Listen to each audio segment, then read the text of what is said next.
लोग, ये गंवार लोग जिन्होंने मैपोले की शिक्षा विद्या पढ़ा करके तुम्हें पीछे की ओर ढकेल दिया, तुम सच्ची बात भी कहते हो तो कहने के लायक नहीं रह जाते हो। हमारे देश में अंग्रेजी बोलना मतलब एजुकेटेड होना, ज्ञानी होना। ये भारतीयों इस गुलामी से कम निकलो। बाजारवाद की दुनिया में हर जगह बस सामान की तरह हम बिक रहे हैं। रोटी कपड़ा और मकान, एक दुकान, दो दुकान, 5 दुकान, 7 दुकान, उसके बाद सीधा स्मशान। लेकिन ज्यादा से ज्यादा क्या करोगे? हार्वर्ड से पढ़ करके आओ या बेरमो के सरकारी विद्यालय में पढ़ो। विद्या का, मैं इधर बैठे हुए जितने भी विद्वान लोग बैठे हुए हैं, एजुकेटेड लोग बैठे हुए हैं, लिटरेट बैठे हैं, उनसे पूछता हूं, विद्या का उद्देश्य क्या है? एजुकेशन का उद्देश्य क्या है? किसके लिए अपने बच्चों को पढ़ाते हो? तुम खुद किस लिए पढ़े थे? किसके लिए? एम्प्लॉयमेंट के लिए, नथिंग एल्स। रोटी कपड़ा और मकान, एक दुकान, 2 दुकान, 5 दुकान, 7 दुकान, उसके बाद सीधा स्मशान। यही है तुम्हारी जिंदगी। रोटी कपड़ा और मकान, 70 साल की जिंदगी में 1 से 5 दुकान किए और फिर 4 कंधों पर स्मशान चले गए। इसी के लिए पृथ्वी पर आए थे।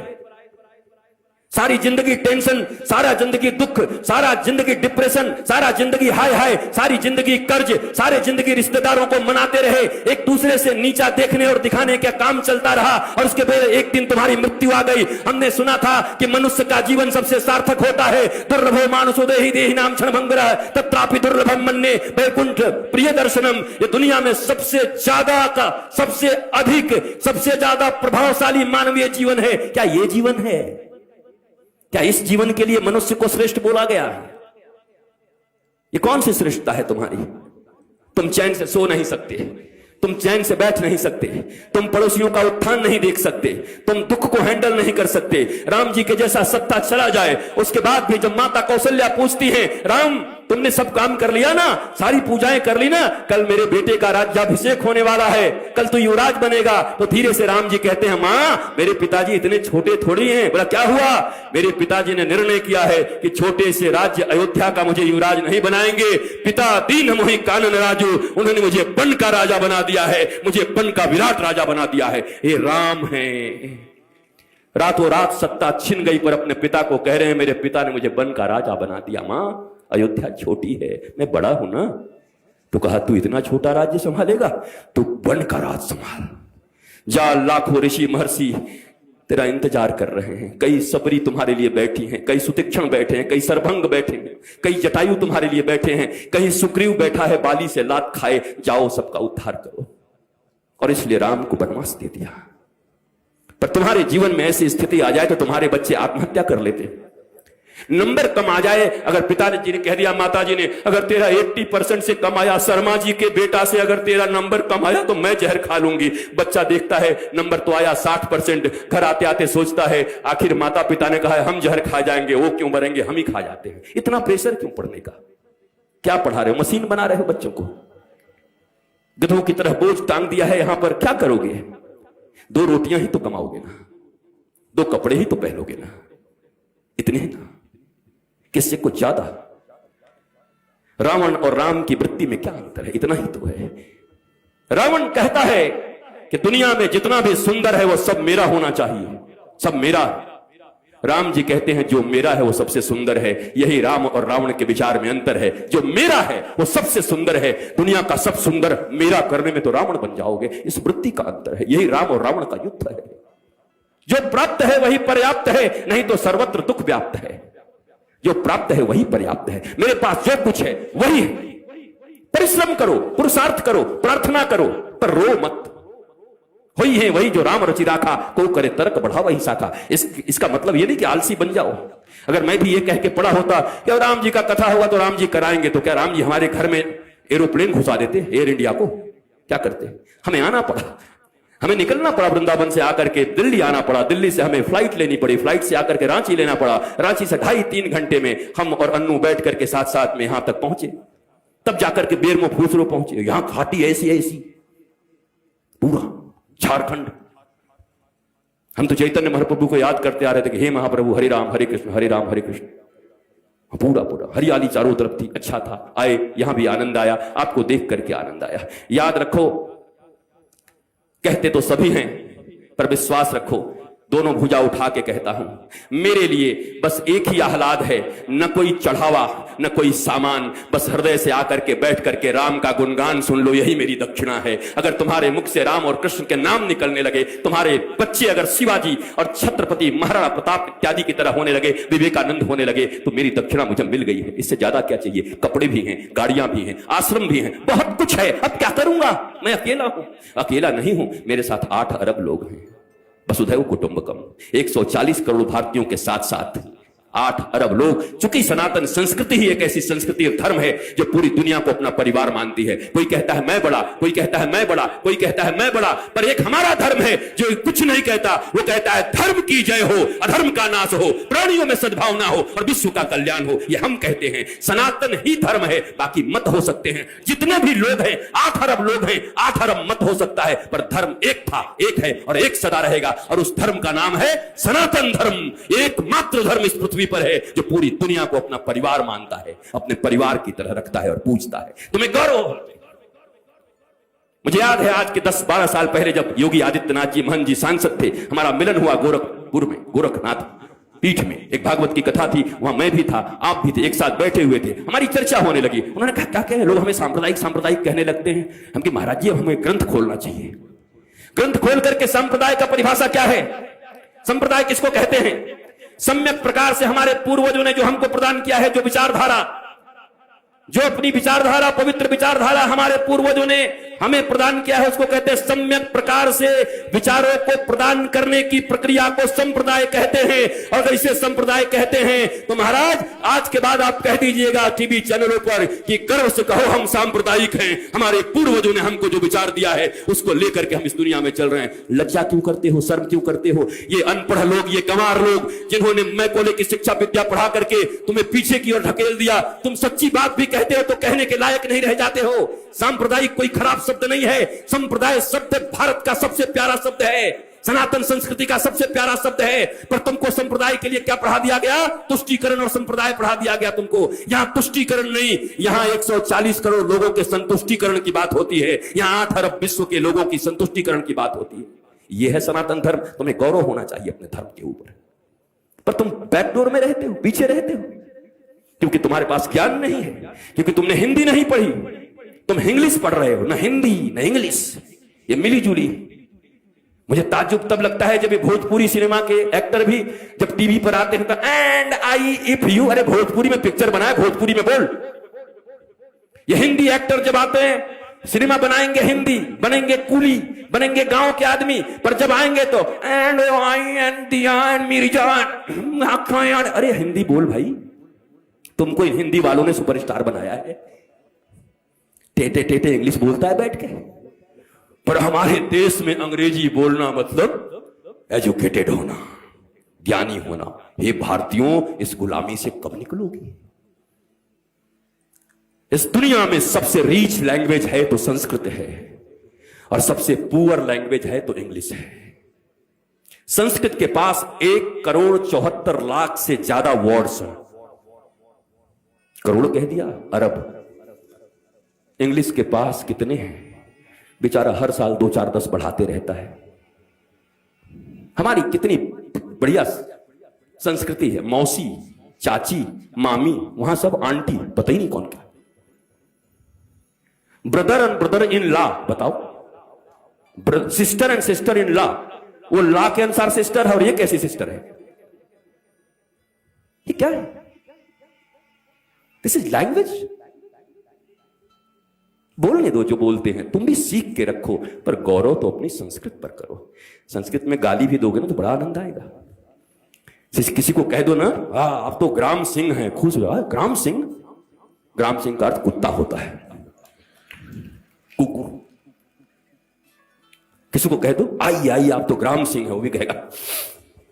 बाद में कोई कहे हमको ग्राम सिंह कहा, हमारे महाराज संस्कृत में कुकुर होता है, कुकुर बोल गया। हमारी गाली भी इतनी प्यारी है हमारी भाषा में, पर हमें मालूम नहीं, हम जानते हैं। बदलो अपने संस्कारों को, नहीं तो ये कथाएं तुम्हें और बेहोश कर देंगी कुछ दिन के बाद। और इस बेहोशी में सोमनाथ के मंदिर इतनी बार टूटे। तुम्हें याद है सोमनाथ का मंदिर जब टूट रहा था तो हजारों हजार लोग मारे गए थे। सब विद्वान थे, वेदज्ञ थे, श्रुतज्ञ थे, बड़े बड़े विप्र थे, बहुत मंत्र पढ़ते थे। मंदिर भी टूट गई, वो भी मार दिए गए। कैसे हो गया ये? शास्त्र पढ़ना अलग है और शास्त्र समझना अलग है, रटना अलग है। ये रट्टू तोता बनकर के कथा कहना अलग है, और उपनिषद और अपने गुरु के प्रतिबोध से बैठ करके सिंह की तरह गरजते हुए भारतवासियों और विश्व को समृद्ध और संस्कारवान बनाना भारतीय धर्म गुरुओं का परम लक्ष्य होना चाहिए। भारतीय धर्म गुरु ऐसे होते, हम रट्टू तोता लोग नहीं हैं। हमें कोई सिखा दिया और तोते की तरह हम आकर प्रवचन करने लगे और भाषण करने लगे। वैसे ऐसे लोग हैं। 7 दिनों में लोग कहते हैं, क्या कहूं, इस श्लोक का वर्णन तो अगर मैं करने लगूं तो 7 दिन तक करना पड़ेगा। हमने एक जगह पंडाल में कह दिया, पंडाल का खर्चा हम देंगे, तू करके दिखा। भाग गया, क्योंकि कर ही नहीं सकते 7 दिन तक। पर ये रट लिया है, सिखाया जाता है कैसे बोलिएगा कि अभी समयाभाव के कारण इस श्लोक की चर्चा तो मैं 15 दिन तक कर सकता हूं, लेकिन आइए समयाभाव के कारण आगे बढ़ते हैं। मैंने कहा पंडाल का खर्चा, माइक का खर्चा और आपका भी खर्चा मैं दे रहा हूं, आपको इसी श्लोक पर बोलना है। मैंने सुना, दूसरे दिन सुबह निकल गए कि कहां से इसका विवेचना करूं, कैसे करूं। ये कोई व्यवसाय नहीं है, कोई व्यापार नहीं है। प्यार को व्यापार मत बनाओ। धर्म प्यार है, धर्म प्रीति है, धर्म से डरते नहीं हैं। धर्म प्रेम वर्धित करता है। भक्ति और विभक्ति 2 चीजें होती हैं। भक्त बनने आए हो, विभक्त का अर्थ होता है अलग होना भगवान से, और भक्त का अर्थ होता है जुड़ जाना। इस बाजारवाद की दुनिया में हर जगह बस सामान की तरह हम बिक रहे हैं। रोज तुम्हें लुभाया जा रहा है, पूरा बाजार चुंबक हो गया है, तुम सड़े हुए लोहे हो गए हो। सब कुछ उसी में छीना जा रहा है। कमाल हो गया। बरसों से हमारी रक्षाबंधन की कितनी सुंदर परंपरा चली आ रही है, और उस परंपरा में आज क्या होता है, फलाना डायमंड दो, इस रक्षाबंधन पर अपनी बहन को उपहार दो। बताओ वो भाई क्या करेगा जो खेतों में काम करता है। पीढ़ियों का उनका प्यार भाई बहन के बीच, पर ये प्रचार भाई बहन के प्रेम, पति पत्नी का। मैंने देखा, ये कुकर लाओ और बीबी से प्यार बढ़ाओ। हम कि वाह, ये कुकर नहीं होगा तो बीबी से प्रेम नहीं होगा, पत्नी से प्रेम नहीं होगा, कुकर से प्रेम होगा। कुकर और पत्नी का क्या संबंध है? डायमंड और भाई बहन का क्या संबंध है? हर चीज को पैसे से जोड़ दिया। बाप पुराना भैया, सबसे बड़ा रुपया। कहीं रिश्ते नहीं रह गए, गांव नहीं रह गए। और इस कोरोना में उन शहरों में जो कबूतर की तरह लेकर के फ्लैट रहते थे, टुकुड़कू उनको पहली बार पता चला कि गांव और गांव की गलियों और गांव के वृक्षों का क्या महत्व है। तरस गए वो ऑक्सीजन के लिए, पर गांव में लोग ऐसे सीना करके घूमते रहे। भारत गांवों का देश था, यहां ऑक्सीजन फ्री, यहां जल फ्री, और सबके सब पहले हम ऐसे भारतवासी लोग हैं। पहले इतना यूरिया डाल दिया, खेती करने लगे, पंजाब में खेती होने लगी, पंजाब में इतना अन्न उपज, हरित क्रांति आ गई। ऐसी हरित क्रांति आ गई कि पंजाब से ट्रेन चलने लगी, कैंसर स्पेशल ट्रेन। क्या करोगे ऐसी हरित क्रांति का जब अपने ही बच्चों को कैंसर का पेशेंट बना दे रहे? इतनी भूख और इतनी लालच किस बात की है? तो ये भारतवासियों को हो क्या गया है?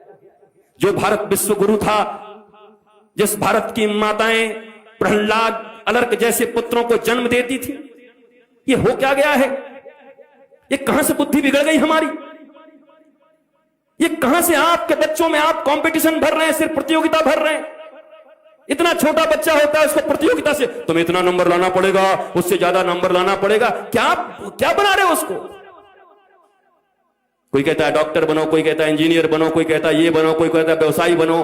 कोई नहीं कहता बेटा तो कुछ बन न बन, पर श्रवण कुमार की तरह ऐसा बनना कि बूढ़े माता पिता को अगर तीर्थ करने का मन हो तो कंधे पर बिठा के ले चलना। इंसान बन जा, आदमी बन जा, सच्चा बेटा बन जा। वो कोई नहीं बना रहा। उसके बाद रो रहे हैं, उसके बाद निंदा कर रहे हैं गांव में घूम घूम के, हमारा बेटा हमारी बात नहीं सुनता, बहू बात नहीं सुनती, बेटी बात नहीं सुनती। आपने शिक्षा क्या दिया था? और आपकी भी गलती नहीं है मेरे माता पिता, और मैं औलादों को भी कहूंगा, ये जो बेटे और बेटी हैं, इतना कम से कम मानो, जिन्होंने तुम्हें इस पृथ्वी पर लाया है, जिन्होंने गर्भ में रखा है, उससे अपना तुम्हारा इस दुनिया में कोई नहीं हो सकता। फिर दोनों भुजा उठा के कहता हूं, इस दुनिया में अगर तुम्हारा कोई सबसे सच्चा मित्र हो सकता है तो माता पिता और गुरु, इसके सिवा तुम्हारा कोई मित्र नहीं हो सकता। बाकी सब पता नहीं कहां तुम्हें ढकेल देंगे। पहली गुरु मां, पिता, इन दोनों के तुम न हुए तो दुनिया वाले तुम्हारे अपने होंगे। किसको मित्र मान रहे हो? दुनिया में कई से फ्रेंडशिप है, मेरी वो फास्ट फ्रेंड है, किस लिए? मैं सही करूं या गलत करूं सदा मेरे साथ खड़ा रहता है। अरे तो तुम्हारा वो दुश्मन है। ये तो दुर्योधन और कर्ण की दोस्ती हो गई। कर्ण को दुर्योधन ने अंग देश का राजा बना दिया, इसलिए कर्ण श्री कृष्ण और धर्म के खिलाफ खड़ा हो गया, और खिलाफ खड़ा हो गया तो 12 के भाव में मारा गया। जबकि कर्ण से बड़ा कोई दानवीर नहीं था, कर्ण से बड़ा कोई वीर नहीं था, सूरवीर नहीं था, ऐसा कोई बढ़िया धनुर्धर नहीं था। पर धर्म और भगवान के खिलाफ खड़े हो गए तो तुम्हारी कोई धनुर्धारिता काम नहीं करेगी। धर्मो रक्षति रक्षितः, जो धर्म की रक्षा करता है धर्म उसकी रक्षा करता है। परंतु हमारे मित्र ने हमको पैसा दे दिया तो हम भगवान के खिलाफ भी खड़े हो जाएंगे। यही तो कर्ण ने किया। गांधारी को कहते हैं वो पतिव्रता थी। कैसी पतिव्रता थी? पति अंधा था। पतिव्रता का अर्थ होता है अंधे पति को अपनी दोनों आंखों से वो दिखाती, हर चीज बताती, पति की आंख बन जाती, तब पतिव्रता कहता। पति तो पहले से अंधा था, वो भी पट्टी बांध करके दुर्योधन अन्याय पे अन्याय करता रहा, पर धृतराष्ट्र की तरह गांधारी भी आंख बंद करके बैठी थी। वो कैसी पतिव्रता हो सकती हैं? और अगर पतिव्रता थी तो अपने 99 पुत्रों में से एक को क्यों नहीं बचा सकी? अगर इतनी ही पतिव्रता थी तो उनका आशीर्वाद उनके पुत्रों को क्यों नहीं मिला? क्यों मारे गए सबके सब? कुरुक्षेत्र के मैदान में रक्त रंजित होकर के क्यों पड़े रहे सब? क्योंकि धर्म नहीं अपनाया। पतिव्रता ये नहीं होता। अगर पिता नहीं समझ पा रहे हैं तो मां का यह कर्तव्य है कि अपने बच्चों को कुपथ से जाने से रोके। नहीं नहीं नहीं नहीं, इट्स नॉट गुड, मत जाओ इधर, ये ठीक नहीं है, तुम्हें धर्म पथ पर चलना है मेरे बेटे, तुम धर्म पथ पर चलो। पर हम सब बस एक ही चीज सिखा रहे हैं, बढ़िया कमाना